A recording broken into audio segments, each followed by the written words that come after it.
স্বাগত জানাচ্ছি বাংলা ভিশনের সাপ্তাহিক আয়োজন mega live talk show BSRM গণতন্ত্র এখনের ৫৫০তম পর্বে। সাথে আছে তাইমুর রশিদ। আমার সাথে আজকে আলোচনার জন্য স্টুডিওতে উপস্থিত আছেন চারজন অতিথি। আমার হাতের ডানে আছেন বিএনপি দলীয় সাবেক এমপি এবং বিএনপির সহ সম্পাদক নীলুফার চৌধুরী মনি, আছেন দ্য ফিনান্সিয়াল পোস্টের প্রধান সম্পাদক এম এ আজিজ। আমার বামে আছেন গণ অধিকার পরিষদের সভাপতি নুরুল হক নূর, আছেন দৈনিক আমার দেশের ডেপুটি এডিটর সুলতান মাহমুদ। আপনাদের চারজনকে স্টুডিওতে স্বাগত জানাচ্ছি। দর্শক, বিএসআরএম গণতন্ত্র এখনের আজকের এই পর্বে আমরা আলোচনা করব ফেব্রুয়ারি মাস জুড়ে কর্মসূচি ঘোষণা করেছে আওয়ামী লীগ। অবরোধ আছে, হরতাল আছে। এই ধরনের কর্মসূচির পরিপ্রেক্ষিতে অন্তর্বর্তী সরকার বলছে ক্ষমা এবং বিচার না হওয়া পর্যন্ত আওয়ামী লীগকে কোনো কর্মসূচি করতে দেওয়া হবে না। তাহলে প্রশ্ন উঠেছে, ফেব্রুয়ারি থেকে রাজনীতি রাজপথ আবার উত্তপ্ত হচ্ছে কিনা। আলোচনায় থাকবে অর্থনীতির নাজুক পরিস্থিতি, আলোচনা করব আইন শৃঙ্খলা পরিস্থিতির অবনতি। প্রশ্ন উঠেছে বেশ কিছু জায়গায় অন্তর্বর্তী সরকার কি দায়িত্ব পালনে কিছুটা হিমশিম খাচ্ছে কিনা, অভিযোগ আছে কিছু জায়গায় ব্যর্থ কিনা। এই নিয়ে আলোচনা করব। আলোচনায় থাকবে নির্বাচন এবং রাজনৈতিক দল গঠন নিয়ে বড় রাজনৈতিক দলগুলোর সাথে ছাত্রদের যেই মতবিভেদ তৈরি হয়েছে। প্রশ্ন উঠেছে ৫ই আগস্টের ঐক্য কি ফাটল দেখা দিল কিনা। এসব নিয়ে আজকের বিএসআরএম গণতন্ত্র এখন আলোচনা শুরু করতে চাই বিএনপির সাবেক এমপি এবং সহ সম্পাদক নীলুফার চৌধুরী মনি। বলছিলাম, পতনের ৬ মাসের মাথায় এবার কর্মসূচি ঘোষণা করেছে আওয়ামী লীগ। অবরোধ আছে, হরতাল আছে। এই কর্মসূচিগুলোকে কিভাবে দেখছেন, সেই সাথে অন্তর্বর্তী সরকার এই কর্মসূচিগুলোকে যেভাবে মোকাবেলার এক ধরনের ঘোষণা দিয়েছে, বিএনপি আসলে কি দৃষ্টিতে দেখছে? আপনাকে ধন্যবাদ। যারা শুনছেন আমার শুভেচ্ছা অভিনন্দন, আমার সহ আলোচক বৃন্দদের শুভেচ্ছা। দেখেন, একটা এত বড় একটা ঘটনার পরে একটা জুলাই বিপ্লব বলেন, জুলাই অভ্যুত্থান বলেন, এমন একটা ঘটনার পরে বাংলাদেশের মানুষ, রাজনীতিবিদরা যে আশা করেছিল যে আমরা ভালো কিছু দেখব, ভালো কিছু পাবো, ওই জায়গা থেকে আমরা কিন্তু খুব আশাহত হচ্ছি বর্তমানের প্রেক্ষাপটে। কারণ বর্তমানের প্রেক্ষাপটে এই সরকার, যারা বিভিন্নভাবে এতদিন সরকারের সমালোচনা করেছে, হ্যাঁ, এর আগে সরকার স্বৈরাচার ছিল, ফ্যাসিস্ট ছিল, হায়ানা ছিল, আমরা অনেক কথা বলি, তারাও বলেছে। আজকে যারা উপদেষ্টা তারাও বলেছে। আমরা ভেবেছি, আমরা তো তাদের দেখে মনে হয় আমরাও কি ঠিক জায়গা মতো যদি যেতাম বা যাই, আমরা কি পারবো কিনা। কারণ তাদের এত সুন্দর সুন্দর কথা বলার সঙ্গে আজকের কিছুই মিলছে না, হযবরল এক ধরনের অবস্থা। কারণ যেদিকে তাকাই শুধু আমরা ব্যর্থতাটাই চোখে পড়ছে। এই যে তারা আসলো, তারা দ্রব্যমূল্যের ঊর্ধ্বগতি চরম থেকে চরমতর, যেখানে একটুখানি 3 দিন সরকার ছিল না দেশে, সেই 3 দিন কিন্তু সাধারণ জিনিসপত্রের দাম কিছুটা হলেও কমেছিল। তারপর যখনই সরকার আসলো আবার বাড়তে থাকলো। সিন্ডিকেটের দৌরাত্ম 1 ফুটাও কমলো না। আইন শৃঙ্খলা কোনো রকমের মিনিমাম কোনো ভালো অবস্থায় নাই। আইনের অনুশাসন এই সরকার নিতে পারলো না হাতে। আইন কারো জন্য এখনও মব জাস্টিস হাতে তুলে নিয়েছে মানুষ। বিভিন্ন জায়গায় মানুষ মারা যাওয়ার, মানুষের ছিনতাই বেড়ে গেছে, রাহাজানি বেড়ে গেছে। এই জিনিসগুলো সব কিছু মিলে নিয়ে তারপরে তাদের কিছু মানে গো ধরা, যে আগে সংস্কার পরে নির্বাচন, বলে না এই যে 6 মাস 7 মাসে পড়বে আর কয়েকটা দিন পরে। এই 6-7 মাসে আমি ওরকম কোনো কিছুই দেখছি না। এবং অনেকগুলা নতুন নতুন ইস্যু নিয়ে মানুষ মাঠে নেমে গেছে। এটা যদি তারা যদি আইনের অনুশাসনটা নিতে পারতো, তারা যদি সবার জন্য সমান আইন, এবং যে সরকার পতিত সরকার চলে গেল তাদের কোনো বিচারই করতে পারলো না, তারা হঠাৎ করে নিষিদ্ধের একটা শব্দ তুলল। নিষিদ্ধ করা মানে তাদেরকে বাঁচিয়ে দেওয়া। এই যেমন করে তাদের দেশ পার করে দিয়েছে। শুনি 3-4 হাজার হাই প্রোফাইলের লোক দেশ ছেড়েছে। আগে শুনেছিলাম 600-650 এরকম, এখন অনেককেই দেখি। আপনি বলছিলেন যে আওয়ামী লীগের বিচার হলো না, আওয়ামী লীগ এখন নতুন নতুন কর্মসূচির ঘোষণা দিচ্ছে। এই যে এই লাইনে আসছি আমরা, কর্মসূচির ঘোষণা দিচ্ছে আওয়ামী লীগ। যেভাবে কর্মসূচির ঘোষণা দিচ্ছে, এটা একটা ফানি কর্মসূচি। কয়েকদিন আগে একটা হরতাল গেল, কোন দিকে হরতাল হলো আমরা কিছুই টের পেলাম না। আওয়ামী লীগ জানান দিতে চেষ্টা করছে যে তারা আছে, কিন্তু আওয়ামী লীগ এইসব কর্মসূচি দিয়ে যত না ক্ষতি করছে, কারণ তারা কিছুই করতে পারবে না। হঠাৎ একটা জঙ্গি মিছিলের মতো বের করে এটা ক্ষতির মতো করছে। কোথায় কখন করবে, একটা সময় জামাত শিবির করতো, একটা সময় বিএনপিও করার চেষ্টা করতো, কারণ আওয়ামী লীগ মাঠে নামতে দিত না।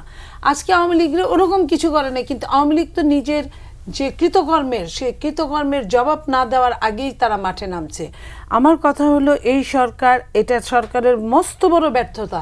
আওয়ামী লীগের কৃতকর্মের কোনো জবাব তারা নিতে পারছে না, তাদের কাউকে যাদেরকে অ্যারেস্ট করা দরকার তাদেরকে ওই 2-1 নামমাত্র বাদ দিয়ে তাদেরকে অ্যারেস্ট করছেন। আপনার মনে পড়ে সাবির হোসেন চৌধুরী যেখানে রিমান্ড চলছিল, 5-6টা মার্ডার কেসের আসামি, সে রিমান্ড চলাকালীন অবস্থায় কিভাবে ছাড়লো, এটা কিন্তু হিসাব মিলে না, এটার কোনো হিসাবই নাই। তাহলে আপনার কোনখানে আইনের অনুশাসন, কোনখানে তারা কাজে লাগাতে পারলো? তারা কি ভয় পায় এই সরকার? সেটাও তারা খোলাসা করে বলে না। যদি ভয় পেয়ে থাকে তাহলে রাজনীতিবিদদের শরণাপন্ন হোক, রাজনীতিবিদদের বলুক। আমাদের নেতা জনাব তারেক রহমান সাহেব বলেছেন যে আমাদের এই সরকার আমাদেরই সরকার, এই সরকারের ব্যর্থতা মানে আমাদেরই ব্যর্থতা, এই সরকারকে আমরা সম্পূর্ণরূপে সহযোগিতা করতে চাই।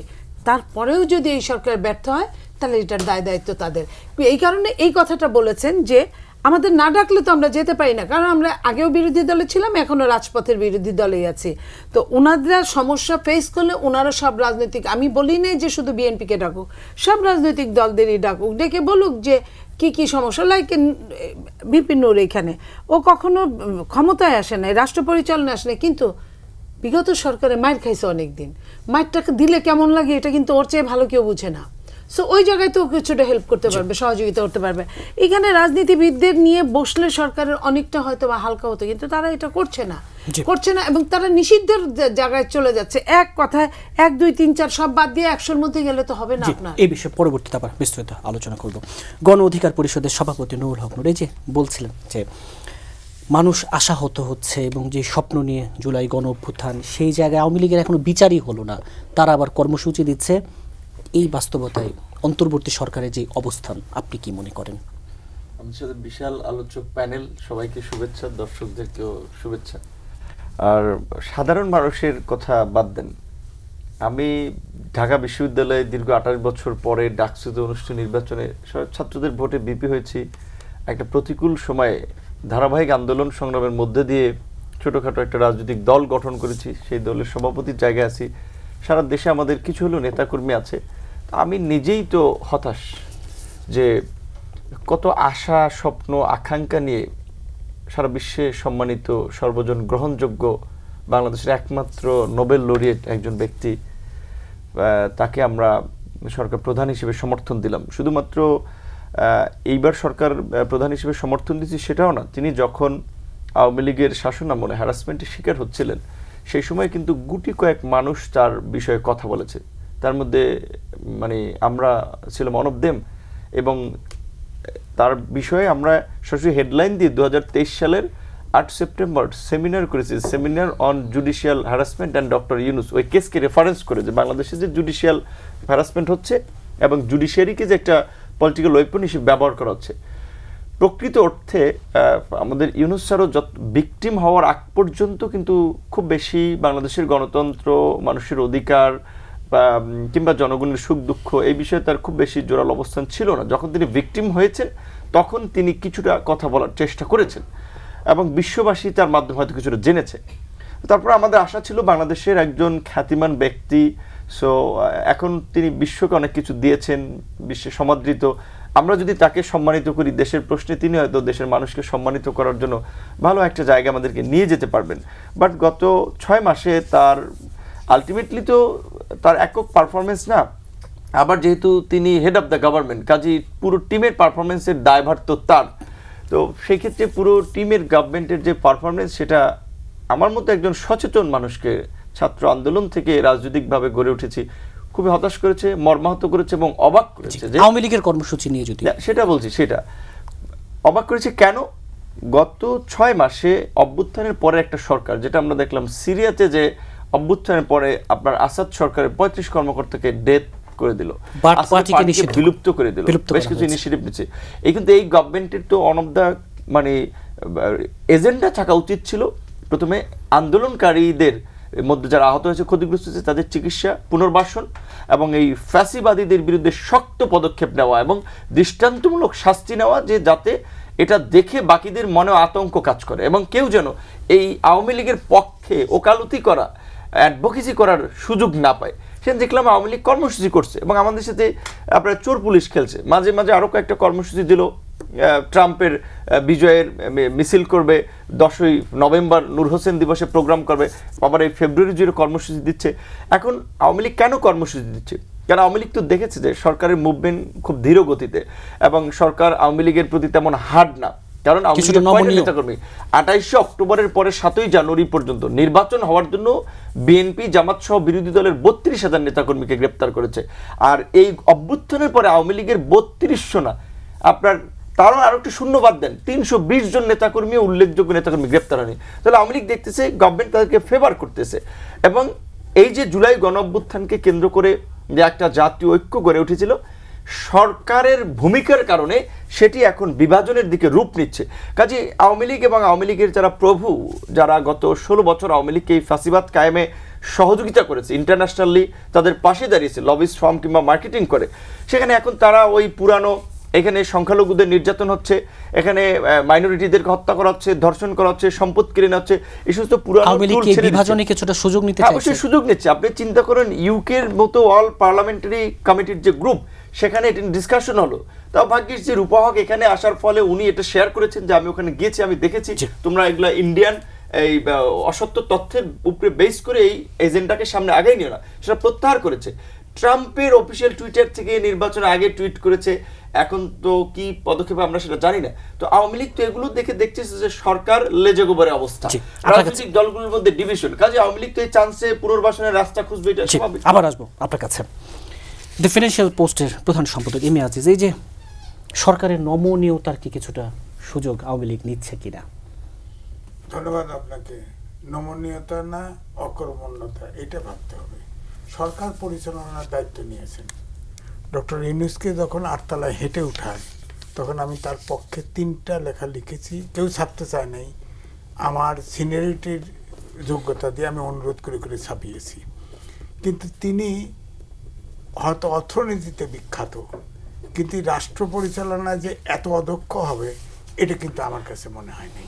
আমার কাছে এই যে 2জন পলিটিশিয়ান পাশে বসে আছে না, আমার ধারণা যে এই 2জন পলিটিশিয়ানকেও প্রধান উপদেষ্টা বানালে বুঝতে পারতো যে কোনটা আগে ধরা উচিত, কোনটা পরে ধরা উচিত। ধরেন এই এখন 6 মাস পড়ছে, 6 মাস শেষের দিকে আসছে, দেশের বলেন না একটি সেক্টর কোনো জায়গায় সরকারের কোনো নিয়ন্ত্রণ আছে? সব দেশটা একদম তছনছ হয়ে গেছে। আপনি দেখেন গত 2 দিন আগে কালের কণ্ঠে ছাপা হয়েছে, প্রধান উপদেষ্টা, অর্থ উপদেষ্টা, বাণিজ্য উপদেষ্টা, শিক্ষা উপদেষ্টা এবং গভর্নরের মন্তব্য। সেখানে 22টা বিষয়ে কথা বলছে, 22টা, সব ভঙ্গুর। তারাই স্বীকার করতেছে ভঙ্গুর। নিউ এজে অনেক আগে প্রধান উপদেষ্টা ইন্টারভিউ দিয়েছিলেন, সেখানে তিনি বলেছেন যে উপদেষ্টা বানাইছে, আমার কাছে লিস্ট আসছে, যাদেরকে চিনি তাদেরকে বানাইছি। এভাবে হয় ক্যাজুয়ালি? এখন দেখা গেছে চিনছে, উনি চিটাগাঁয়ের লোক আর এনজিওর লোক চিনছে, আর 2-1 বুড়া আছে, এখানে কে চেনে না, আপনিও চেনেন আমিও চিনি, বানায় লইছে। এখন এগুলো তো সব কাজে আসতেছে না।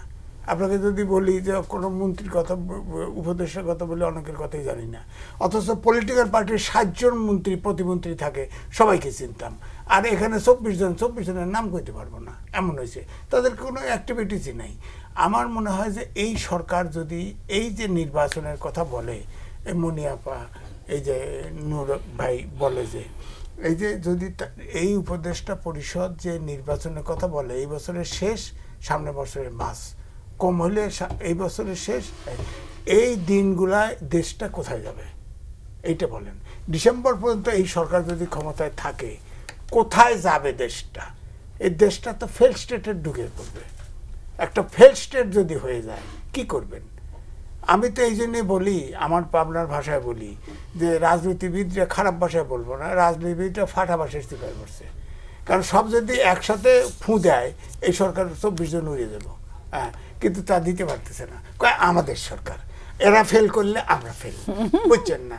কারণ ওই যে ফু দিয়ে উড়া দিলে তো আরেকজন এসে ঢুকে পড়বে, শূন্যস্থান তো শূন্য থাকবে না। এই জন্য তাদের তো আবার ক্ষমতার গ্রহণ। সেই জায়গায় আওয়ামী লীগকে কোনো হুমকি আসলে হতে পারে কিনা? আওয়ামী লীগ আপাতত কোনো হুমকি না। আওয়ামী লীগের আমি পরামর্শ দিতে চাই, তাদের এই প্রোগ্রামটা খুবই ইনমেচিউর প্রোগ্রাম হয়েছে। কারণ যখন সামনে নির্বাচন আসায় রাজনৈতিক দলের ভিতরে কিছুটা তর্ক বিতর্ক শুরু হয়েছে। এটা আরো গভীর হলে তারা প্রোগ্রাম দিলে কাজে আসতো। এখন দেখেন নূর হোসেন দিবসে যে 10 তারিখে দেখেন যখন বলছেন না ট্রাম্পের ছবি নেমেছে, তখন কিন্তু ছাত্র, জামাত, বিএনপি, নূর সবাই এরা মাঠে সব ছিল। মাঠে নামছে। এবারেও যদি ফেসিবাদ আসে এই জায়গায় ঐক্য এখন আছে, এই জায়গায় কিন্তু ছাড়াছাড়ি নেই, সব মাঠে নামবে। এমনকি এই নিষ্ক্রিয় সরকার যদি ঘুমায়ও থাকে তাও এই পলিটিশিয়ান জনগণই তাদেরকে প্রতিহত করবে। তাদের এই প্রোগ্রামটা খুবই ভুল প্রোগ্রাম হয়েছে, যে আরও এই দেশের ছাত্র রাজনীতিবিদ, ছাত্র জনতাকে আরও ঐক্যবদ্ধ হওয়ার সুযোগ করে দিছে। যেটা অনেকে বিচলিত হচ্ছে যে দূরত্ব তৈরি হচ্ছে, এখন এইটুকু এই ঘটনার কারণে দেখবেন ঐক্যবদ্ধ হয়ে যাবে। জি। আমার মূল কথাটা হচ্ছে ধরেন দেশ পরিচালনার দায়িত্ব নিয়েছে ওনারা, হ্যাঁ, ওনারা যেভাবে আসছে ওনাদের দেশ চালাইতে হবে। জি। দেশ যদি চালাতে না পারেন, তিনি তো স্বীকার করেছেন, উনি বুঝতেছেন, নিউজে বলছে না উনি তো অভিজ্ঞ না, উনি বুঝতেছেন, ওনার উপদেষ্টারাও বুঝতেছে। এটা তো ট্রেনিং ক্ষেত্র না, সরকার চালানোর ট্রেনিং, উপদেষ্টা পরিষদ তো ট্রেনিং ক্ষেত্র না। না পারলে দয়া করে চলে যাক। জি, আবার আসবো আপনার কাছে। দৈনিক আমার দেশের ডেপুটি এডিটর সুলতান মাহমুদ, এই যে সবার কণ্ঠে এক ধরনের হতাশার সুর ছিল যে 6 মাসের মাথায় এসে সেই জায়গায় এই যে করণীয়টা কি আসলে, এবং আওয়ামী লীগের কর্মসূচি, এম এ আজিজ বলছিলেন যে আওয়ামী লীগের এই ধরনের কর্মসূচি বরং যে একটু ঐক্যে যে একটু যেন আলগা ভাবটা বরং আরো মজবুত করবে। আপনি কি তাই মনে করেন কিনা? ধন্যবাদ।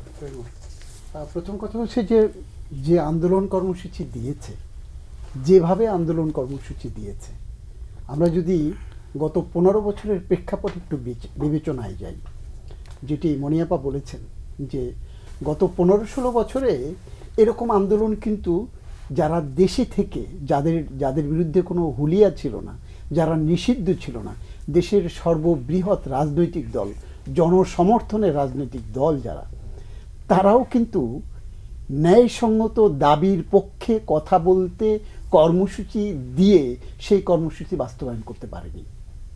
এটি ছিল বাস্তবতা। কেন পারেনি? কখনো মাসেল পাওয়ার দিয়ে, কখনো দলীয় ক্যাডার দিয়ে, এবং কখনো রাষ্ট্রযন্ত্রকে ব্যবহার করে। তো রাষ্ট্রযন্ত্র গত 15 বছরে যে আইনি কাঠামো তৈরি করেছে, আমার পূর্ববর্তী বক্তারা বলেছেন যে সবাই ঐক্যবদ্ধ হবেন, আবার মাঠে নামবেন, আমি সেটি বাদই দিলাম। সেই জায়গায় আমি ধরেই নিচ্ছি ফাটল তৈরি হয়েছে। যে আইনি কাঠামো তৈরি করেছে, সেই আইনি কাঠামোর যদি ন্যূনতম টুলস ইউজ করে গভর্নমেন্টের আর কোনো ক্ষমতা নাই, যদি শুধু টুলসটা ইউজ করে, তাহলেই তো কেউ রাজপথে আসতে পারবে না।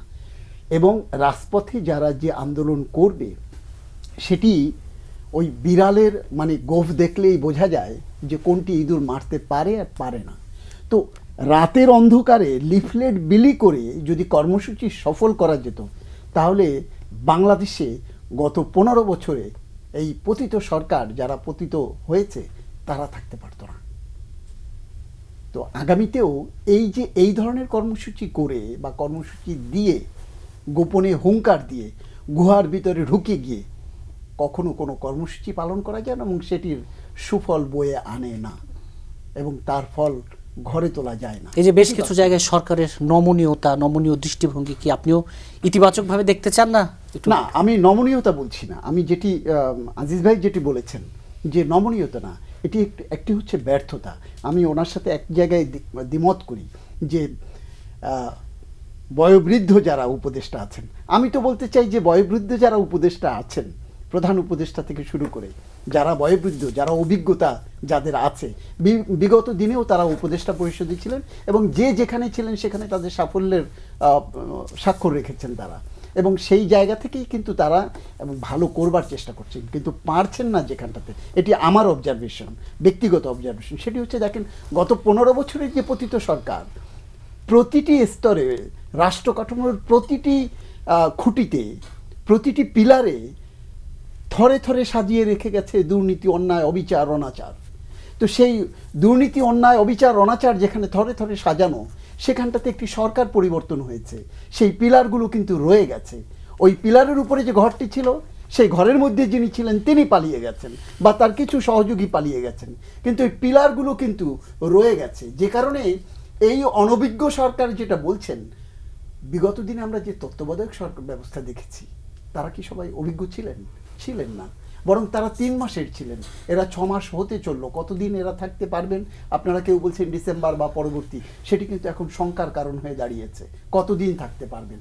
এখন আমি যতটুকু মনে করি যে এই সরকারের মধ্যে যে সদিচ্ছার ঘাটতি যেটি আছে, সবার মধ্যে নয়, কারো কারো মধ্যে, তো সেই কারো যাদের সদিচ্ছা আছে সেটিও কিন্তু পারছে না বলতে পতিত সরকারের দোসর যারা রাষ্ট্রযন্ত্রের বিভিন্ন জায়গায় বসে আছে, তারা কিন্তু এই সরকারের কোনো আদেশ, উপদেশ, নিষেধ, বিধিনিষেধ বা যেটি কার্যকর করবার দরকার সেটি কার্যকর করতে পারছে না।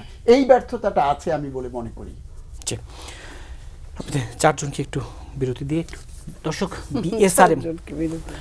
বিএসআরএম গণতন্ত্র এখন একটা ছোট্ট বিরতির সাথে থাকুন, ফিরছি বিরতির পর।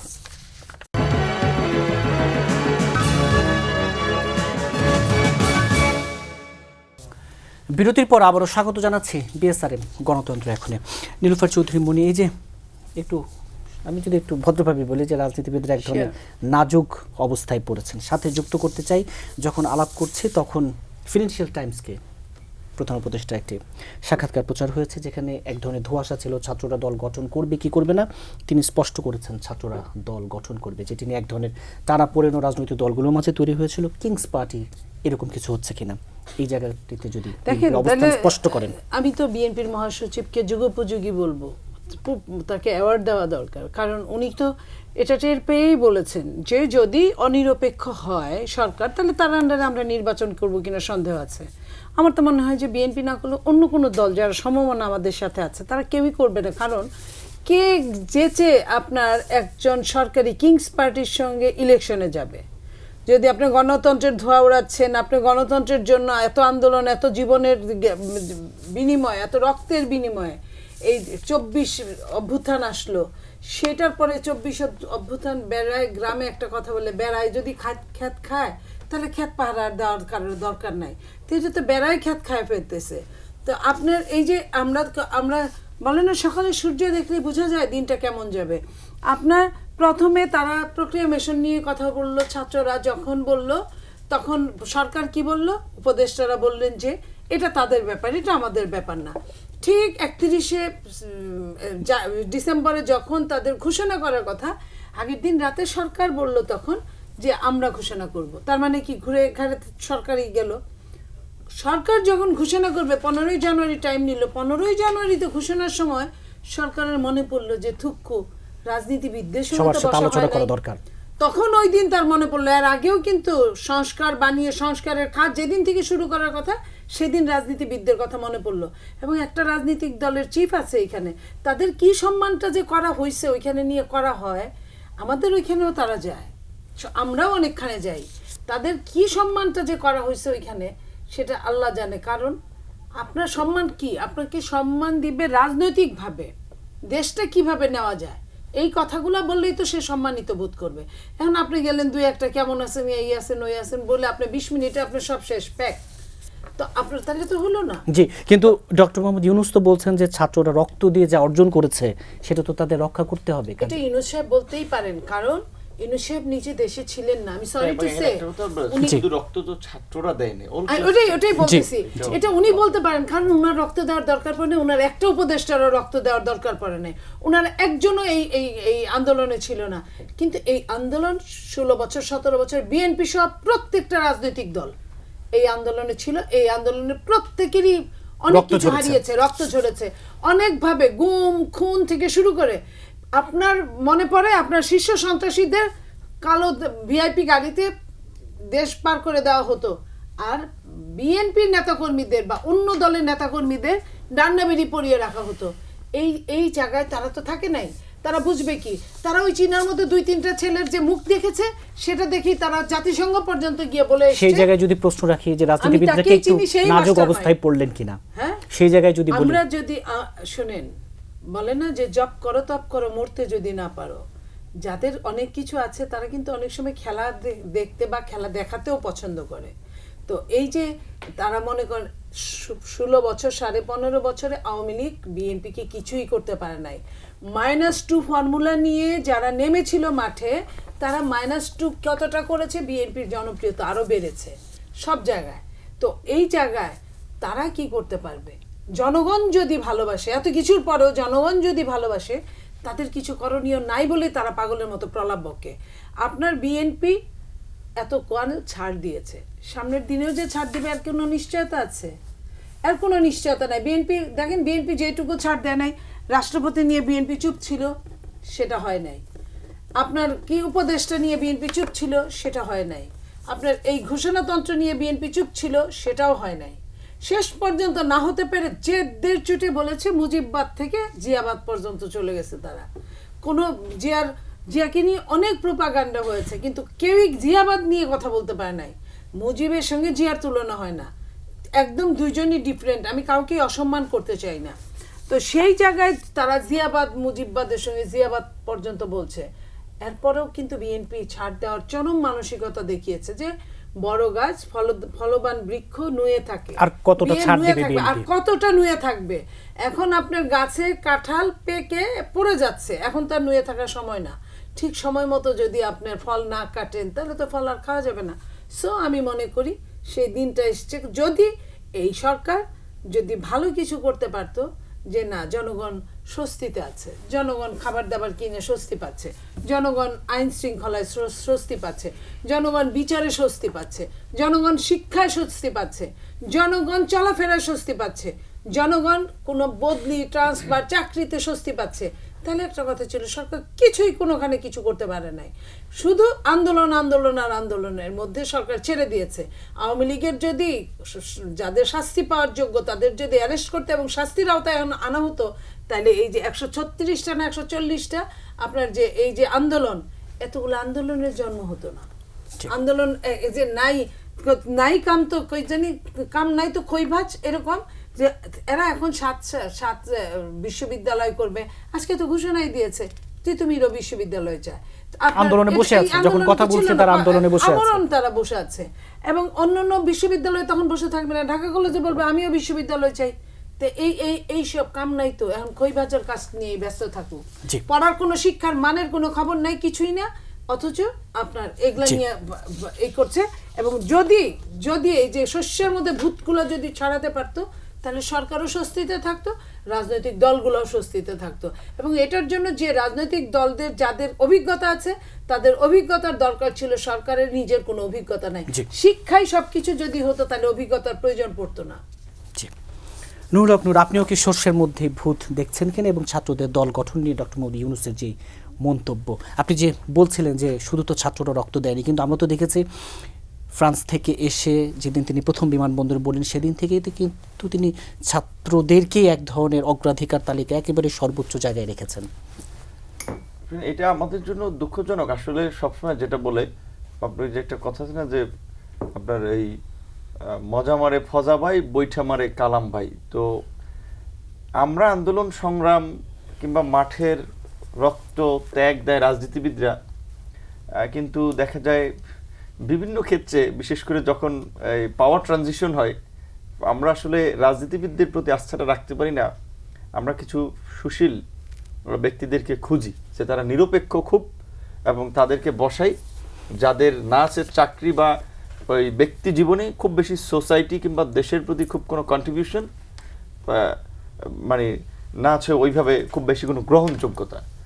রাজনীতিটা 50 বছরে আমরা সঠিক জায়গায় না নিতে না পারা, আসলে ওই একটা নিরপেক্ষ সরকার নির্বাচনকালীন সবসময় একটা ডিমান্ডের জন্য, যখন কেয়ারটেকার গভর্নমেন্ট ছিল, প্রায় আন্দোলন হয়েছে।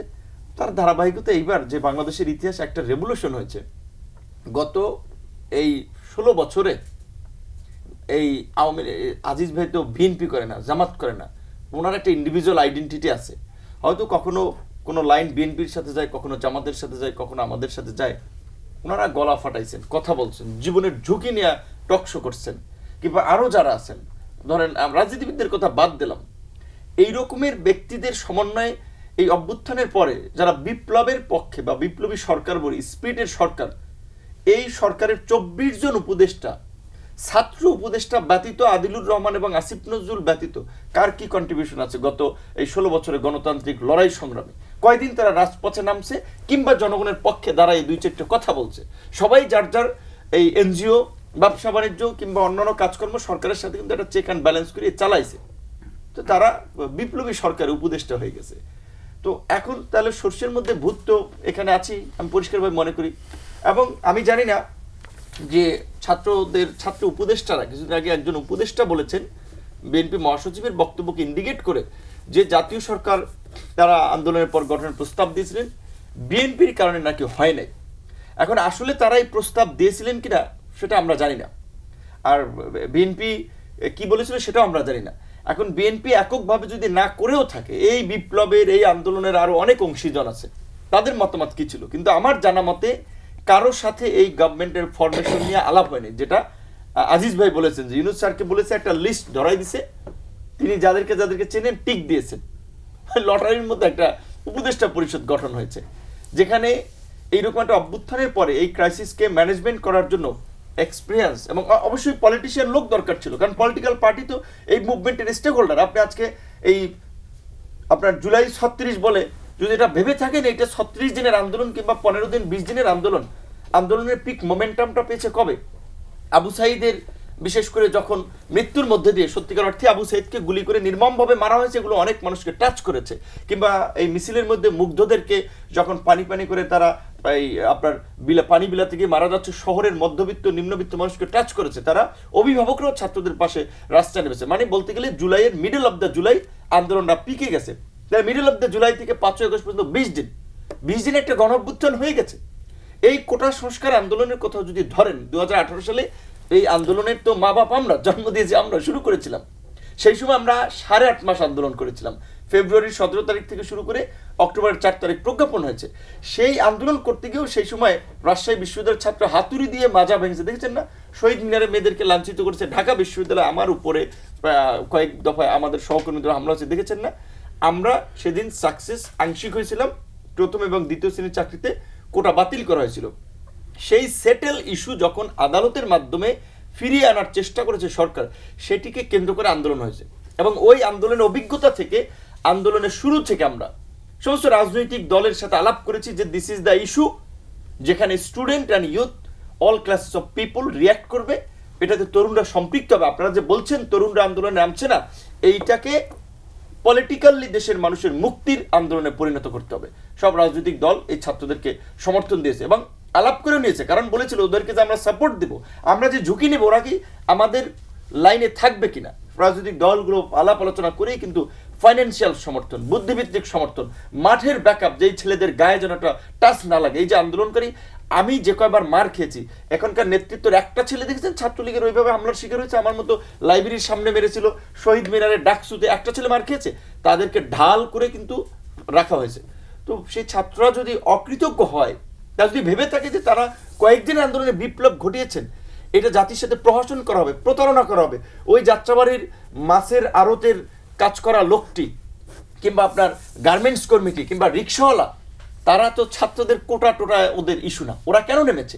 যখন দেখেছে দলমত নির্বিশেষে সবাই নামছে, তাদেরকে মেসেজ ছিল যে হাসিনার পতনের এটাই মোক্ষম সময়, এই আন্দোলনে নামতে হবে। এই যে আপনার ছাত্রদের মৃত্যুতে কেন্দ্র করেই আপনার এই যে প্রথম রাজনৈতিক কর্মসূচি হয় সম্ভবত 17 তারিখ, সেদিন ছিল গায়েবানা জানাজা। বিএনপি জামাতের, বিশেষ করে বিএনপির লোকরা বেশি গ্রেপ্তার হয়েছিল। 18 তারিখ আপনার প্রেস ক্লাব হলো, সর্বদলীয় মিছিল, শুক্রবার রিজভি ভাই গ্রেপ্তার হলো। আমরা ওই কর্মসূচি পালন করে দিয়েছি। ওই যে বিল্ডিং এর ছাদ থেকে গুলি র্যান্ডমলি এসে পড়ছে, আমাদেরও ঝুঁকি ছিল, আমাদের মাথায় এসে এটা পড়তে পারতো। আমার সামনে থেকে 2টো লোক মারা গিয়েছিল। 19 তারিখ তো গ্রেপ্তারই হলাম, যখন ইন্টারনেট শাটডাউন, কারফিউ, সবার সাথে আলোচনা করে কেন গ্রেপ্তার হলাম, কারণ আমাদের সেই সম্পৃক্ততা এটার সাথে ছিল বিধে তো আমাদেরকে গ্রেপ্তার করেছে। তো এখন আমরা সব ব্ল্যাক আউট। সেই জায়গায় যদি ছাত্ররা দল গঠন করে, নিরপেক্ষ নির্বাচন কি সম্ভব হবে? না, ছাত্ররা একটা দল না 100 দল গঠন করুক, দল গঠন হওয়া দরকার। আওয়ামী লীগের মতো ফ্যাসিস্ট শক্তির উৎখাত হয়েছে, গণতান্ত্রিক প্রক্রিয়ায় বহুমত বহুপথ থাকবে, রাজনীতি করবে। কিন্তু আমাদের এই ছাত্র ভাই বন্ধুরা, আমি একটা ওই আপনি নীলুফার মনি আপনাকে যেটা বলছিলেন, আজিজ বেজের রাজনীতিটা এই ফাটা বাঁশের চিপায় পড়ছে অনেকের, আমি নিজে ওই চিপায় পড়ছি। কারণ এই ছাত্রদের নেতৃবৃন্দের অনেকে সরাসরি আমার শিষ্য ছিল, অনেকে সহকর্মী ছিল। তো কাজে এখন ওরা মনে করে এরা যা করে ভিপি নুর বোধহয় অনেক কিছু জানে, কিন্তু প্রকৃত অর্থে হ্যাঁ আমি শুরু ইতিবাচক পরামর্শ দিয়েছি, কিন্তু দেখছি যে না, তারা সঠিক লাইনে যাচ্ছে না। এখন আমি পরিষ্কারভাবে বলছি যে না, তারা যেই লাইনে যাচ্ছে এতে দেশে নতুন সংকট তৈরি হবে। আর একটা 111 তৈরি হতে পারে, যে 111 এর ইঙ্গিত এসেছে, বিএনপিকে ইন্ডিকেট করেছে আমাদের ছাত্র তরুণ ভাইরা, আমার সহকর্মী ডাকসুতে আমার সাথে সাংস্কৃতিক সম্পাদক পদে আমাদের ছোট ভাই উপদেষ্টা নির্বাচন করেছে। বিএনপি তো 111-এর সবচেয়ে ভুক্তভোগী। বিএনপি যদি আরেকটা 111 আনে, বিএনপি সহ্য করতে পারবে? বিএনপি কোন দুঃখে 111 আনতে যাবে? তাহলে বিএনপির উপরে দায় চাপিয়ে অন্য কেউ 111টা তৈরি করার প্রেক্ষাপটে কাজ করছে কিনা, যেটাকে লেজিটিমাইজ করার জন্য এই ইস্যুটা মাঠে ছেড়ে দেওয়া হয়েছে, আলাপটা তোলা হচ্ছে, সেই জায়গাতে আমি বলবো। এবং আমাদের এই যে আজকে ইউনূস স্যারকে তো বিএনপি সমর্থন দিয়েছে, জামাত সমর্থন দিয়েছে। যদি রাজনৈতিক দলগুলো বলতে যে আমরা ইউনূস সাহেবকে মানি না, ইউনূস সাহেব আপনার বসতে পারতো ক্ষমতায়? বসতে পারতো না তো। তাহলে স্যার যদি সবার অভিভাবক না হয়ে, জাতির কাণ্ডারি না হয়ে, তিনি যদি এইভাবে অবিবেচকের, সরি টু সে, তার প্রজ্ঞা জ্ঞান আমার চেয়ে অনেক হাই, কিন্তু তিনি যে শব্দটা ইউজ করেছিলেন, বাক্যটা ইউজ করেছিলেন, ছাত্ররা আমার নিয়োগকর্তা, এটা খুবই অবিবেচনা প্রসূত বাক্য, এই কথা ঠিক না। তো আজকে তিনি ছাত্রদেরকে গ্লোরিফাই করতে গিয়ে রাজনীতিকে এক্সক্লুড করে দিয়ে ছাত্ররা দল গঠন করবে, তারাই সবকিছু করবে, এবং নির্বাচনে ছাত্র একদিকে সরকারে থাকবে, আরেকদিকে দল গঠন করবে, এটা আমি কেন মানবো? আমি আন্দোলনে রক্ত দিয়েছি না? আমি প্রফেসর ইউনূসের জন্য লড়াই করেছি, এই ছাত্র সে সময় করে নাই, আমরা করেছি। তাহলে আমরা কি পাপ করলাম? আপনি শুধু একটা ক্লাসের গুটি কয়েক ছাত্রদেরকে মাথায় তুলে নাচবেন, আমরা আপনাকে সমর্থন দেবো, এটা ভুল করবেন। আমরা ইউনূস স্যারকে সতর্ক করে দিতে চাই, আপনি একজন সম্মানিত ব্যক্তি, পক্ষপাতমূলক আচরণ এবং ভূমিকা নিয়ে আপনি নিজ দেশে শেখ হাসিনা আপনাকে অসম্মানিত করেছে, আমরা পাশে দাঁড়িয়েছিলাম, কিন্তু এখন যদি আপনি আবার একপাক্ষিক ভূমিকা নেন, বাকিদের দ্বারা আপনি কিন্তু অসম্মানিত হবেন। জি, এম এ আজিজ, এই যে লাইনে ছাত্ররা হাঁটছে, নতুন সংকটে পড়তে পারে দেশ, এবং শেষ যে কথাগুলো বলছেন, দেখেন প্রফেসর ডক্টর ইউনূস সবচেয়ে বড় একটা কথা বলছে, ছাত্ররা রক্ত দিয়ে যা অর্জন করেছে তা রক্ষা করতে হবে, তাদেরকেই রক্ষা করতে হবে। এখানেও কিন্তু সেই জাতিসংঘে যেমন মাস্টার মাইন্ড বলা, ঠিক এখানে কালেকটিভলি ছাত্রদেরকে শুধুমাত্র তিনি হাইলাইট করেছেন, একটা অর্থাৎ বিদেশি তিনি media এটার financial অংশ। Financial. তিনি ছাত্রদেরকে এই যে সংগঠন করাচ্ছে, তিনি বলেছেন তারা সংগঠন করবে, তার মানে তিনি করছেন, তিনি এটার পৃষ্ঠপোষক। তিনি 111-এর সময়ও কিন্তু এরকম একটা কিংস পার্টি করতে চেষ্টা করেছেন, কিন্তু পারেন নাই। তিনি শেষ পর্যন্ত বলেছেন এটা আমার কাজ না। কিন্তু এবারে যেটা হবে, একটা সংগঠিত কিছু ছাত্র আছে, এবারে কিন্তু দেশটাকে উনি বিপদে ফেলে দেওয়ার সম্ভাবনা আছে পরিষ্কার। তো আমি যেটা বলবো, দেখেন 52 সাল থেকে যতগুলি আন্দোলন হয়েছে, সব আন্দোলনে ছাত্ররা অগ্রভাগে ছিল 24 পর্যন্ত, কিন্তু কোনো আন্দোলনের ইতিহাস বলে ছাত্ররা কোনো সরকারের অংশীদার হয় নাই। দ্বিতীয়ত, ওই সময়ে অর্থাৎ আন্দোলন বা তার পর মুহূর্তেই কোনো রকম সুবিধা দুর্নীতির ভিতরে কিন্তু তারা অন্তর্ভুক্ত হয় নাই। পরে হয়তো রাজনীতি করতে গিয়ে হয়েছে, মানলাম। আর এই ছাত্ররা ইতিমধ্যে বিতর্কিত। আপনি খেয়াল করে দেখেন, V8 গাড়ি নিয়ে টকশোতে আসে, প্লেন 6 দিনে 18 বার প্লেনে হেলিকপ্টারে ওঠে, স্কয়ারের হেলিকপ্টার নিয়ে আপনার 20,000 টাকার কম্বল বিতরণ করতে গিয়া 36,000 টাকা মিনিস্ট্রির থেকে টাকা বিল দিছে। এটার হিসেব দিতে পারবে না। অর্থাৎ এই একটা জিনিস প্রমাণ করে যে এত তরুণ লোক সরকার চালাতে পারে না। এটা জনগণের টাকা না, অডিট হবে তো, অডিট হলে তো ওই ছেলে উপদেষ্টা ধরা খাবে, তো তাকে তো জবাবদিহি করতে হবে এক সময়। এই বাহাস করতে গেলে তাকে তো সে অলরেডি ট্র্যাপে পড়ে আছে। এছাড়া আমি যেটা বলতেছি যে ধরেন এই ছাত্ররা, ধরেন আপনার 111-এর সময়, আমির নির্বাচনের সময়, এই যে আওয়ামী লীগের শেষে 3টে কিংস পার্টি করেছে না, বড় বড় নেতাদের দিয়ে, একটা প্রার্থীর জামানত থাকে নাই, এখন যে ইউনূস সাহেব, তিনি পলিটিক্স বোঝেন না, তিনি অর্থনীতি বোঝেন। সরকার এসেছে 6 মাসে, অলরেডি দেশটারে তো ব্যাংকরাপ্ট বানায় ফেলছে, এখন ফেল স্টেটে যাওয়া বাকি। হ্যাঁ, উনি এই ছাত্রদেরকে ক্ষমতায় যাওয়াইতে চান। আমি ইনফরমেশন দিচ্ছি, অলরেডি প্রত্যেকটা সিটে তারা এমপি প্রার্থী খুঁজে বেড়াচ্ছে। সংগঠন মিড ফেব্রুয়ারিতে ঘোষণা দিবে এবং এমপি প্রার্থী খুঁজতেছে। এবং এই ছাত্ররা ইতিমধ্যে, আপনি খেয়াল করে দেখেন যে ওই শহীদ মিনারে যে প্রোক্লেমেশন ঘোষণার দিনে আগে কিন্তু শিবির সভা ডাকছিল, বুঝেন কথাটা, অলরেডি ব্র্যাকেট বন্দী হয়ে গেছে। আপনি দেখেন স্বাধীনতা যুদ্ধের সময়ে এই দেশের প্রায় সব লোক একদিকে ছিল। জামাত আমার কাছে আছে, জামাত, নিজামে ইসলাম আর মুসলিম লীগ খয়েরখা, কাউন্সিল মুসলিম লীগ খয়েরখা, এই তিনটে পার্টি, জামাত মেজর পার্টি, ওরা কোনো নামকে আসতে বিরোধিতা করছে।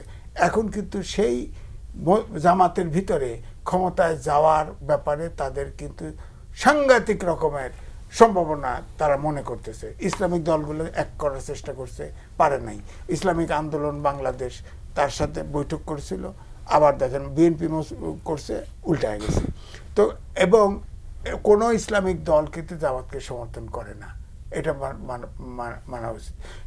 তাদের মতাদর্শগত কাজেই তাদের বিভেদ আছে। সুতরাং এইটা কিন্তু পরিস্থিতি ঘোলাটে করতেছে। এবং সরকারের আপনি দেখেন যতগুলো চাকরি বাকরি হয়েছে, হ্যাঁ, বেশিরভাগ কিন্তু জামাতের চাকরিজীবী হয়েছে। এবং আপনি দেখেন দখলে বিএনপির অভিযোগ, বিএনপি চাঁদাবাজি করে, তারা প্রথমে শিবির দিয়ে অন্তত 6টা ব্যাংক, ইসলামিক ব্যাংক সহ সব দখল করছে, আইনের তোয়াক্কা করছে। হ্যাঁ, আমি চ্যানেল আইতে গেছি, উপস্থাপিকা আমাকে জিজ্ঞেস করে যে আচ্ছা দেশে কি যদি জামাত ক্ষমতায় আসে তাহলে কি নারীরা যে কোনো পোশাক পরতে পারবে? আমি বললাম হ্যাঁ, পড়তে পারতে পারে, নিশ্চয়ই জামাতে ইসলামের কেউ করেছে। হ্যাঁ, জামাতের আমির আমার এখানে ইন্টারভিউ দিতে বলেছে। শোনেন, ভোটের জন্য ওনারা এত ব্যাকুল হয়ে গেছে, এখন নারীদের যে কোনো ড্রেস পরাইতে চায়। আমি ব্যাংকক গেছিলাম চিকিৎসার জন্য, সুকুম্বিত 1 রাস্তা, ওখানে সুকুম্বিত 1, 2 এরকম আছে, ওই রাস্তা দিয়ে আমি এবং আমার বৃদ্ধ ওয়াইফ হাঁটতেছি, তখন বিকিনি পরা এক মেয়ে এসে আমার হাত পেরে ধরছে। ওখানে মেসেজ পার্লার 2 দিকে, আমাকে টেনে নিয়ে যায়, আমার ওয়াইফ টেনে আমার ফিরাইছে। তখন কি উনি কি ওই জায়গাও ছাড় দিবে ভোটের জন্য? ভাবতে হবে তো। আর এক জামাত নেতা করছে যে আপনার জনজরিপে আপনার 70 লক্ষ নারী নাকি আমাদের দেশে বেশি, কারণ জরিপে দেখা গেছে নারীদের আয়ু বেশি, পুরুষের আয়ু কম, 2 বছর করে কম, সুতরাং বেশি। তাহলে যদি বহু বিবাহ না হয় তাহলে এরা স্বামী পাবে কোথায়? তো তাহলে ধর্মে তো 4টে বিয়ে করা পর্যন্ত বৈধ, হ্যাঁ, কিন্তু পরেরটা কয় নেই। পরে কিন্তু আছে সমান চোখে দেখতে হবে। আমি বলেছিলাম শোনেন, আপনার সামনে কাচ্চি বিরিয়ানি, আপনার কাছে গরম ভাত, আপনার কাছে পান্তা ভাত, আর আমাদের দেশে ছাতু পাওয়া যায়, ছাতু গমের গুঁড়া, হ্যাঁ, এটা যদি দেওয়া হয় কোনটা খাইবেন? সমান চোখে তো দেখতে পারবেন না, খাওয়াটা কাচ্চি বিরিয়ানি আগে খাইবেন, খাইতে খাইতে ফেড আপ হলে তারপরে ওই ছাতু খাইবেন, একদিন টেস্ট করবেন, অনেকটা করবেন। সুতরাং এই যে পরিস্থিতি ঘোলাটে, আরও বহুত কথা আছে, এটা বাদ দিলাম না। আপনি বলেন এই যে চাঁদাবাজি হইতেছে, বলে গোলমাল হইতেছে, আপনি বলেন আমার রেকর্ড আছে 60টা মাজার ধ্বংস করা হয়েছে, বিচার কাউকে গ্রেপ্তার করছে? কারা করছে? এটা বার করবেন না, আপনি বার করবেন না। আপনার 3 মন্ত্রী সম্মেলনে আজকে নারী সাংবাদিককে ঢুকতে দেওয়া হয়নি কেন? নারীরা চলবে না? আপনার শাড়ি সব পড়াইতেছেন, কিন্তু নারী অ্যাসাইনমেন্ট করবে না। সবগুলো টেলিভিশনের নারী রিপোর্টার বেশি না? গেল 2 হলো মেয়েদের খেলা, এই যে কোথায় জয়পুরহাটে বন্ডুল করে খেলতে পারবে না। কোন দেশে যাচ্ছি? এগুলো কিন্তু মানুষ কিন্তু খেয়াল করবে এবং তাদের সাথে বলে না। ওই যে সার্জিৎ আছে না একটা নেতা, সে তো কইছে যে শিবিরের কন্ট্রিবিউশন এই আন্দোলনে স্মরণীয়, বলছে তো। সুতরাং আমি বলছি যে অলরেডি এই ছাত্ররা যে বিতর্ক তৈরি করেছে, আপনি খেয়াল করে দেখেন, যত যদি পার্টি করে, যেদিন পার্টি ঘোষণা দিবে ওই দিন পরিষ্কার হয়ে যাবে রাজনীতি। সেদিন আপনি করবেন যে ওই ঢাকা ইউনিভার্সিটির হল থেকে বাড়িতে পারবে না, হল থেকে বাড়িতে পারবে না। আর ইলেকশনে যদি যায়, একটিরও প্রার্থীরও জামানত থাকবে না, একটিরও জামানত থাকবে না। জামাতের সাথে যদি যৌথ, জামাতের লোকেরা থাকবে না। 86 সালে জামাত আলাদা ইলেকশন করছে, জি আপনার কাছে, জি আপনার কাছে আবার আসছে। জি সুলতান মাহমুদ, আপনিও কি ছাত্ররা যদি রাজনৈতিক দল গড়ে নির্বাচনে আসে এই ধরনের ভবিষ্যতেরই দৃশ্য দেখেন কিনা? আমি একটি ছোট উপমা দিই। সেটি হলো যে এক ভদ্রলোকের ছেলে মারা গেছে, এখন সে প্রলাপ করে কাঁদছে। তো অভিভাবকরা যারা একটু সিনিয়র, তারা গিয়ে বলছে যে দেখো সবারই তো মারা যায়, কাঁদছো কেন, কান্নাকাটি করো না, আল্লাহর মাল আল্লাহ নিয়ে গেছে, যদিও আলতাফ হোসেন চৌধুরীর কথা চলে আসে। তো ওই ভদ্রলোক কান্না থামিয়ে বলছে, আরে ছেলে মারা গেছে সেই জন্য তো কাঁদছি না, বলে তাহলে কাঁদছো কেন? বলে আজরায়েল যে বাড়ি চিনে গেল সেই জন্য কাঁদছি। তো 111 কিন্তু আমাদের আজরায়েলকে বাড়ি চিনিয়ে দিয়েছে, এবং সেই 111-এর যে প্রেক্ষাপট যে কারণে রচিত হয়েছিল, সেই পথে কোনো কোনো মহল বাংলাদেশের ভবিষ্যৎকে ঠেলে দেবার কিন্তু চেষ্টা করছে বলে অনেকগুলো কারণ দৃশ্যমান হয়েছে, অনেকগুলো ঘটনা ক্রমেই দৃশ্যমান হচ্ছে। এবং এর মধ্যে পতিত আওয়ামী লীগের কথা বলছেন, এই পতিত আওয়ামী লীগের ব্যানারে বা তাদের লিফলেটে ভেতর থেকে, দেশের ভেতর থেকে এবং দেশের বাইরে থেকে বা কোনো দেশের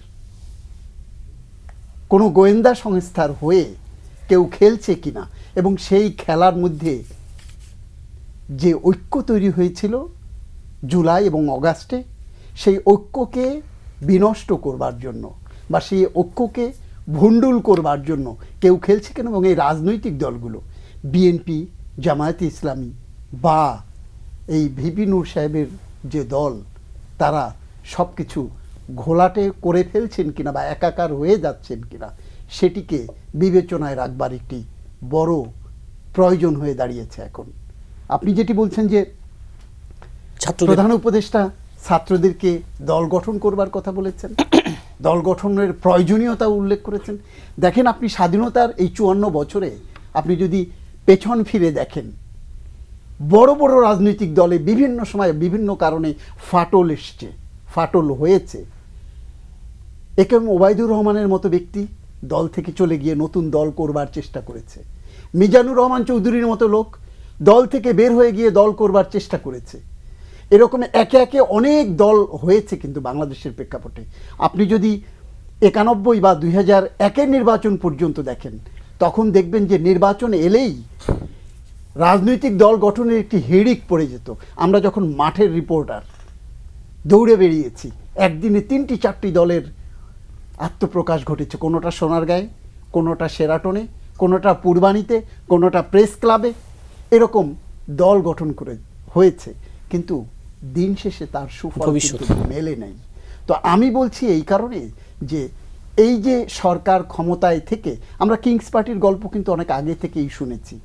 গত 15 বছরে বিভিন্ন পন্থায়, যেমন বিএনপিকে ভেঙে চুরমার করে দেবার চেষ্টা করা হয়েছে, জামাতের নেতাদেরকে ফাঁসি দিয়ে বা যে কোনোভাবে হোক মামলায় আটকে দিয়ে তাদেরকে, তাদের রাজনীতিকে নিষিদ্ধ করার মধ্য দিয়েও তাদেরকে সমূলে বিনষ্ট করবার চেষ্টা করেছে। বিএনপিকে টুকরা টুকরা করবার অসংখ্য উদ্যোগ নেওয়া হয়েছে, কিন্তু সেটি কিন্তু পারে নাই, এবং সেটির মূল লক্ষ্য ছিল তারা ক্ষমতায় টিকে থাকবার।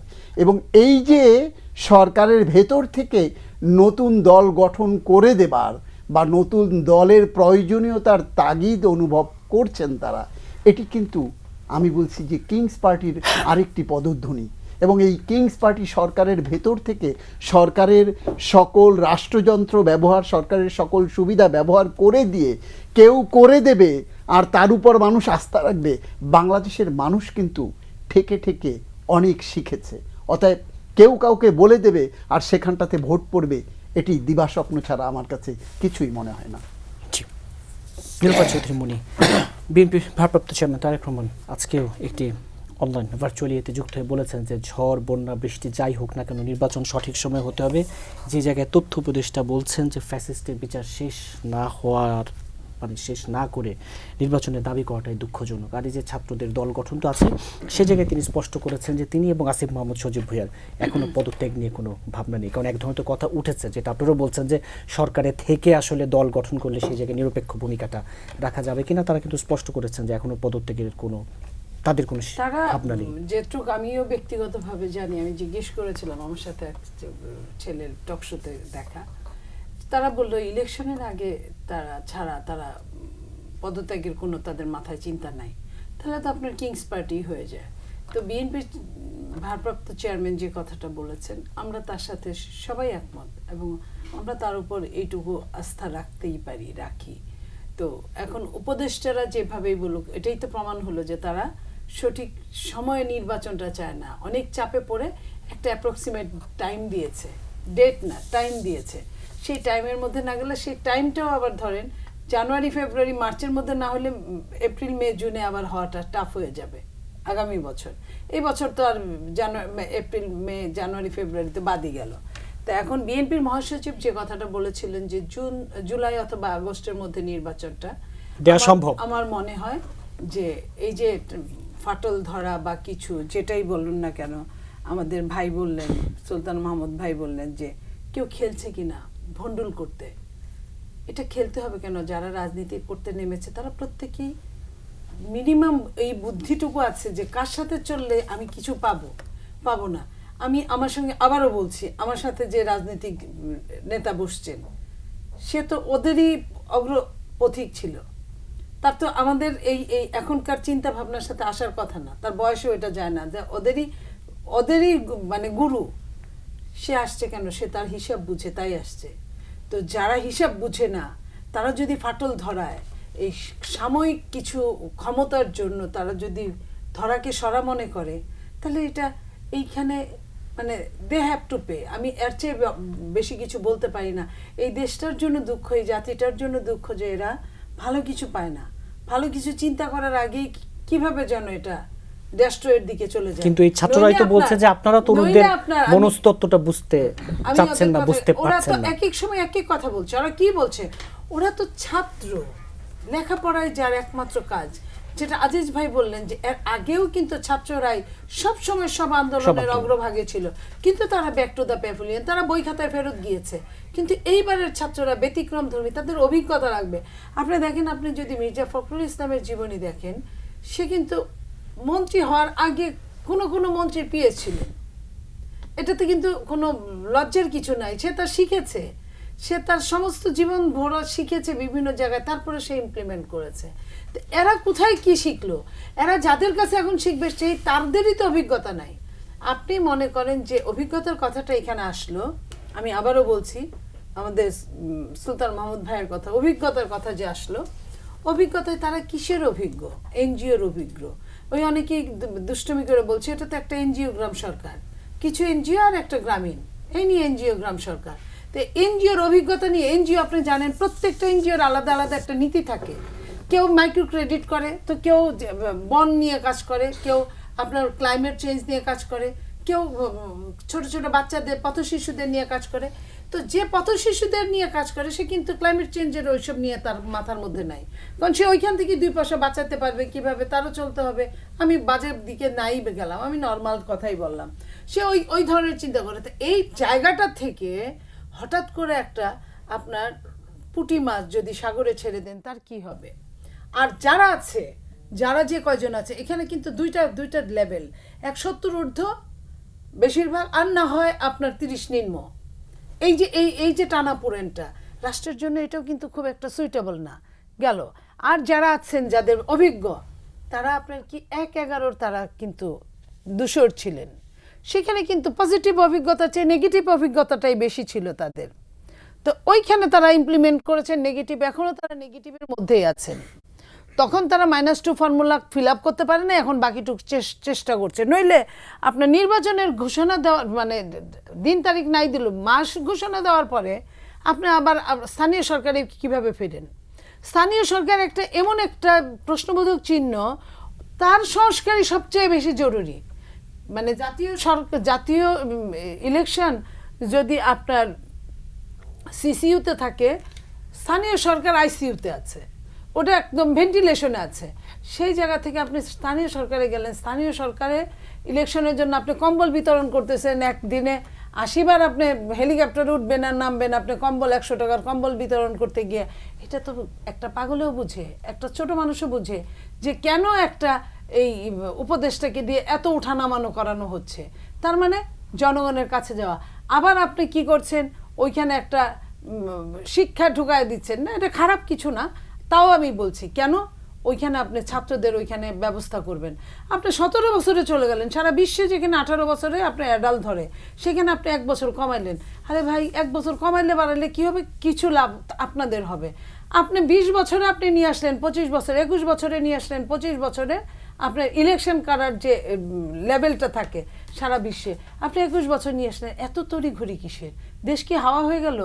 আমি চলে যাব একদিন, এখানে যারা আছে সবাই চলে যাবে, আবার আমাদের পরের প্রজন্ম আসবে, তারা এই রাষ্ট্র সামলাবে। রাষ্ট্র তো এমন না যেটা হাওয়া হয়ে যেতে পারে, পৃথিবী ধ্বংসের আগ পর্যন্ত রাষ্ট্র থাকবে, এটাই আমরা আশা করতে পারি। তাহলে এত তাড়াহুড়া কিসের? আপনার আমেরিকা, ইউরোপ বা ব্রিটিশ এরা কি করে জানেন? আমি স্টেট ডিপার্টমেন্টের ফেলো করতে গিয়েছিলাম, সেখানে আমি একটু ঝিমানো আসছে, বুঝিনি তো ওদের রাত আমাদের দিন। একটা সময় দেখি যে ওরা, তখন আমি গিয়েছি 2011, ওরা 2040 বাজেট পেশ করছে। আমি ঘুমে ঘুমে মনে করছি 14 বোধহয় বলছে, ওদের ভাষা তো বুঝেনি, আমরা একটু বোঝার সমস্যা। আমি আধা ঘন্টা 14 মনে করছি, আধা ঘন্টা পরে আমার মাথার মধ্যে ঢুকছে, আরে এটা তো 2040, কোথায় 11 সালের কথা। তো সেই হিসেবে তাদের কথা চিন্তা করলে তো আমরা নাই, তো আমরা কি তার মানে চলবো না? চলি না। তা এই চলার মধ্যে তারা এই যে এত ইমপ্লিমেন্টের উপরে ইমপ্লিমেন্ট, একটা ইমপ্লিমেন্ট কাজে লাগাইতে পারছে না। একটা বাণিজ্য উপদেষ্টা, আপনি 3টা উপদেষ্টা ঢুকালো, ছাত্ররা আন্দোলন করলো, ফেল করলো, 3টা উপদেষ্টা ঢুকালো, বাণিজ্য উপদেষ্টা, আওয়ামী লীগের মামলা খাওয়া, এই যে এই 5ই আগস্টের পর মামলা খাওয়া লোক। আচ্ছা ধরলাম যে আসছে আওয়ামী লীগ, ওইখানে তো অনেকগুলো আওয়ামী লীগ আছে, তো আওয়ামী লীগ আসছে, আপনার সে কি করলো? সে নিজেই তো সিন্ডিকেটের মেম্বার, নইলে এত বড় ব্যবসায়ী সে পারে না কেন হঠাৎ করে তেলের বোতল উধাও? নাই, বাজারে কোথাও তেলের বোতল নাই। পরের দিন যখন 8 টাকা বাড়াইলো তখন তেলের বোতল আবার খুঁজে পাওয়া গেলো। এই বোতলগুলা এটা কি গাছে থাকে, যে গাছে ঝুলেছিল আমরা খুঁজে পাই নাই, দেখি নাই? এই বোতলগুলো তো কোনো না কোনো বাড়িতেই ছিল, কোনো না কোনো গোডাউনেই ছিল। তাহলে এই অবস্থার মধ্যে তারা, অন্যায়ের লোকগুলার কিন্তু কোনো খামতি নাই, কমতি নাই। তাহলে গভর্নমেন্ট চেঞ্জ করে আমার লাভটা কি হয়? আপনার আওয়ামী লীগরে আপনি নিষিদ্ধ করবেন, ফাইন, ভালো কথা, আপনি নিষিদ্ধ করবেন, আপনি আবার আওয়ামী লীগরে আপনি বিভিন্ন পদ দিচ্ছেন। আপনি আওয়ামী লীগের পক্ষে কথা বলতে গিয়ে উপদেষ্টার কি হলো? উপদেষ্টার কিন্তু উপদেষ্টা পদটা চলে গেল না, উপদেষ্টা শুধু একটু ট্রান্সফার হলো। এই জি, আবার আপনার কাছে আসছি নুরুল হক নূর, যে শেষের যেই প্রশ্নটি, যে সরকার পরিবর্তন করে তাহলে আমরা কি পেলাম? এই জায়গায় যুক্ত করতে চাই অর্থনীতির সবগুলো সূচক খারাপের দিকে, সিপিডির কথা বল, সিপিডি নানা তথ্য উপাত্ত দিয়ে বলছে, একটু যুক্ত করতে চাই। এর আগে আমরা দেখেছি যে গত 15-16 বছর যখনই সিপিডি অর্থনীতি নানা নাজুক অবস্থার কথা বলেছে, তখন আওয়ামী লীগের পক্ষ থেকে এক ধরনের সিপিডিকে দোষারোপ করা হয়েছে। এখনও কিন্তু এই ধরনের একটা সংস্কৃতি আছে। গতকালেও প্রেস সচিব বললেন যে সিপিডি অনেক সময় সঠিক তথ্য দিচ্ছে না, কিন্তু অর্থনীতি, আইনশৃঙ্খলা পরিস্থিতি, এই যে সরকার বদল করে কি পেলাম? না, সিপিডির এখন বিশেষ করে ধরেন গ্রামীণ ব্যাংকের স্বাভাবিকভাবে এনজিওর কার্যক্রম, সিপিডি কিংবা ব্র্যাক, অন্যান্য সংস্থাগুলো তাদের চিন্তাধারা মোটামুটি কাছাকাছি। কাজেই যেখানে সরকার প্রধান ইউনূস স্যার, সেখানে সিপিডি অন্তত ভুল বা সরকারকে বেকায়দায় ফেলানোর জন্য কোনো তথ্য দেবে, এটা একেবারে বিশ্বাসযোগ্য না। আর এই যে ডিনায়াল প্রবণতাটা, এটা খুব ক্ষমতায় থাকলেই, বিশেষ করে আওয়ামী লীগের আমলে যখন যে কোনো যৌক্তিক আন্দোলন হতো সেটাকে ষড়যন্ত্র, এই বিএনপি জামাতের উস্কানি বলা হতো, এরকম। ঠিক এখনো আমরা দেখতে পাচ্ছি যে কিছু কিছু ক্ষেত্রে যৌক্তিক আন্দোলনকে যৌক্তিকভাবে ডিল না করে আপনার বিশেষ করে উপদেষ্টারা এই যে 140টার মতো আন্দোলনের কথা বলা হচ্ছে, হ্যাঁ আপনার, হ্যাঁ 36টা কিংবা 40টা আন্দোলন হওয়াটা যৌক্তিক, কারণ 16 বছর মানুষ বঞ্চিত ছিল। তো এখন ছাত্ররা বৈষম্য বিরোধী আন্দোলন করেছে বৈষম্য নিরসন করার জন্য, বাকি সেক্টর থেকেও তো বৈষম্য দূর করার আওয়াজ উঠবে।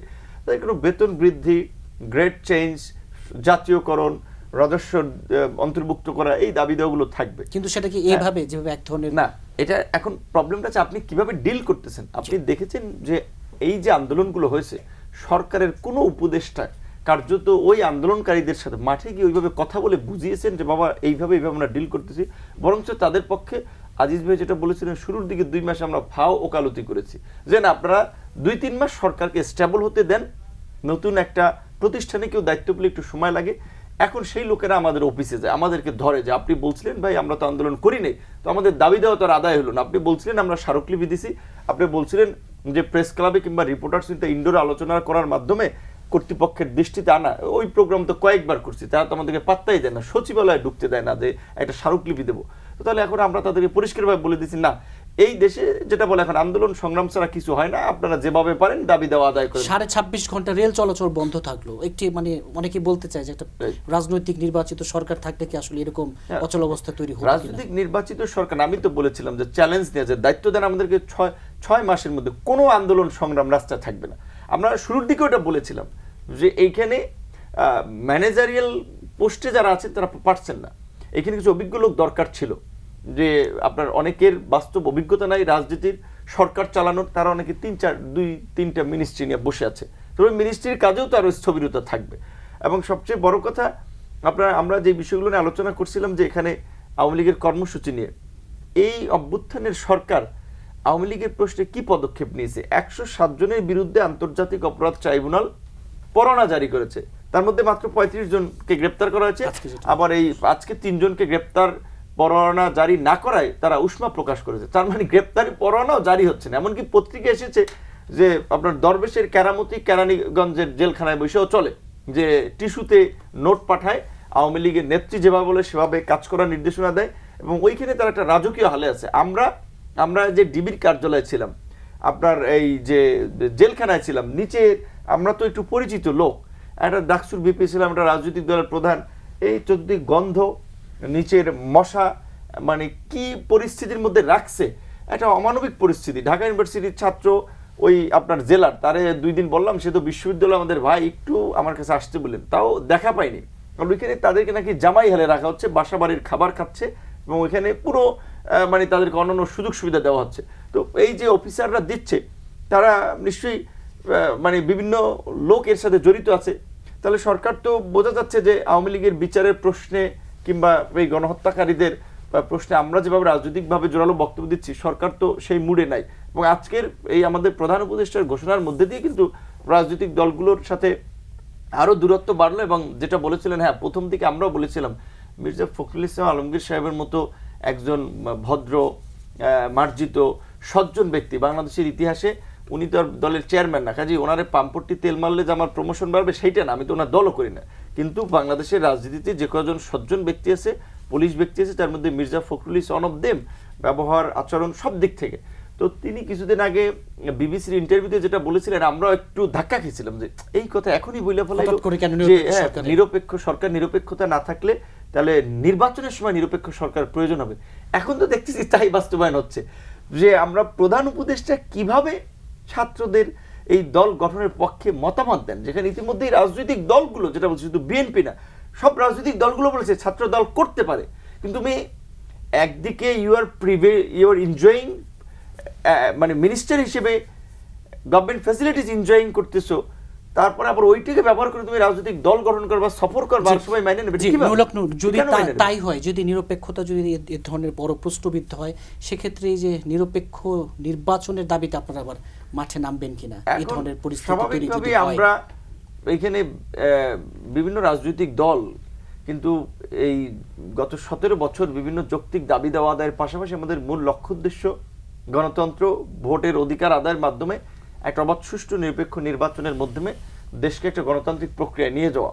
কিন্তু এটা তো আমাদের একটা প্রাইম লক্ষ্য উদ্দেশ্য। এখন ইন্টারিম গভর্নমেন্ট হয়েছে একটা সংকটকালীন সময়, এবং এই ইন্টারিম গভর্নমেন্ট থাকলে আমরা তো বিদেশিদের সাথে টুকটাক যোগাযোগ আছে। আজকে 2টা এম্বাসির লোকজনের সাথে মিটিং ছিল, আমি বলতেছি এখনো ডিপ্লোম্যাট অফিসের সামনে মিলিটারি গাড়ি।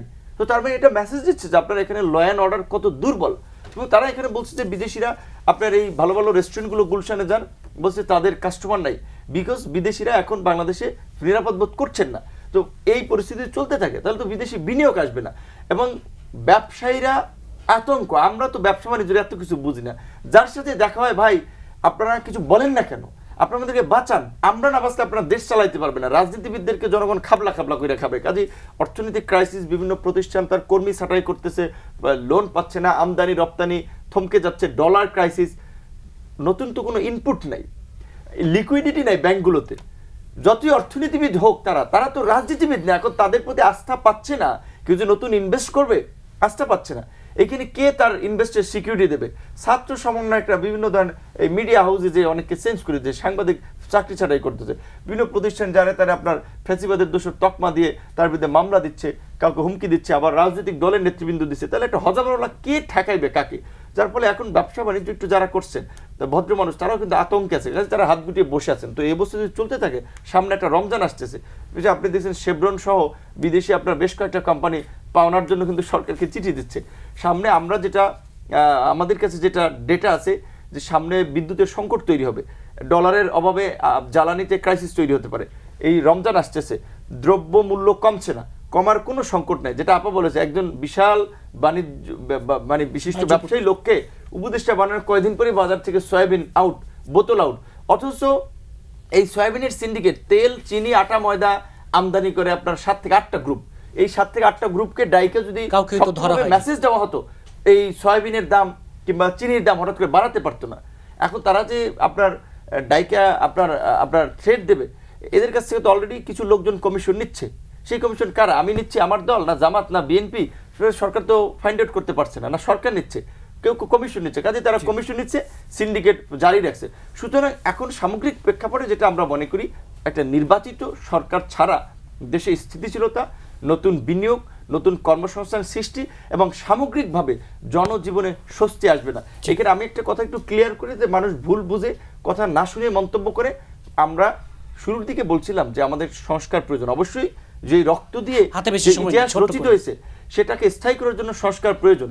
কিন্তু আপনি ধরেন এই বিএনপি দাবি করছে যে অগস্টের দিকে নির্বাচন, 5ই আগস্টকে স্মরণীয় করে রাখতে অগস্টে নির্বাচন। অগস্টে না হলে আরো 2-1 মাস এদিক সেদিক হতে পারে, তাহলে এই বছরের মধ্যে কিন্তু ইলেকশন সম্ভব। তাহলে আপনি যদি সংস্কার করেন, অলরেডি সংস্কার কমিশনগুলোর প্রস্তাব আপনার টেবিলে, এবং এই যে সংস্কার, এটা একটা পার্লামেন্টকে বৈধতা দিতে হবে। কাজেই রাজনৈতিক দলগুলো যদি এর সাথে একমত না হন, তাহলে তো এই সংস্কার তারা যত করুক সেটা টিকবে না। সেই জন্য আমরা বলবো যে রাজনৈতিক দলগুলোর সাথে আলাপ আলোচনা করে ঐক্যমতের ভিত্তিতে যতটুকু সংস্কার করা যায় সেই সংস্কারটুকু দিয়ে দ্রুত সময়ের মধ্যে নির্বাচন ছাড়া দেশের এই সংকট উত্তরণের কোনো সহজ পথ নাই। জি, আপনিও কি তাই মনে করেন কিনা, যে হযবরল অবস্থা, নির্বাচন ছাড়া আসলে উত্তরণের কোনো পথ নেই? হযবরল দেখতেছি না, আমি তো দেখতেছি দেশটা ফেল স্টেটে যাবে, চলে যাচ্ছে, দেশটা তো ধ্বংস হয়ে যাচ্ছে।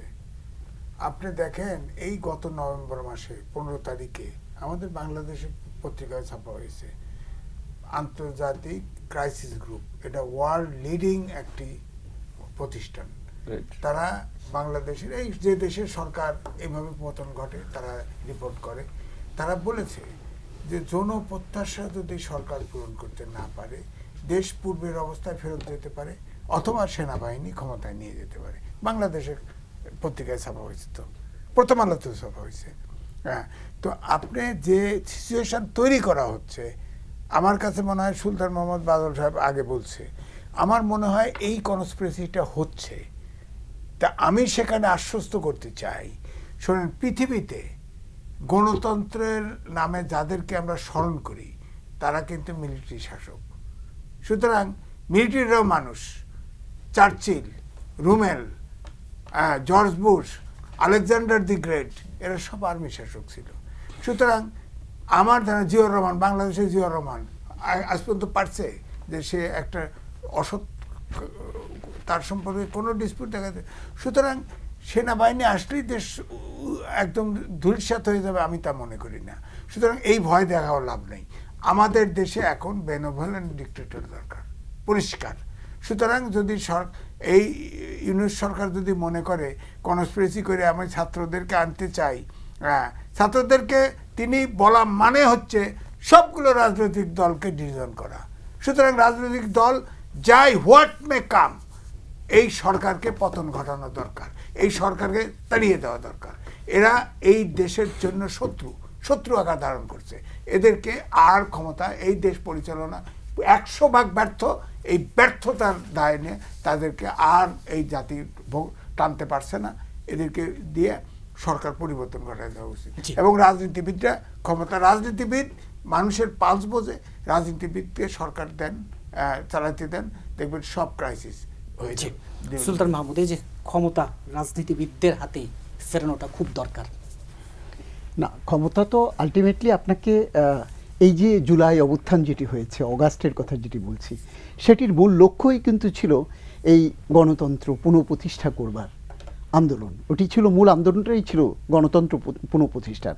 আমি এই জায়গাটাতে একটি বিষয়ে আমার কাছে খুব বিস্ময়কর মনে হয়, বাংলাদেশের মানুষ পেছন ফিরে তাকাতে আমরা খুব একটা স্বাচ্ছন্দ্য বোধ করি না।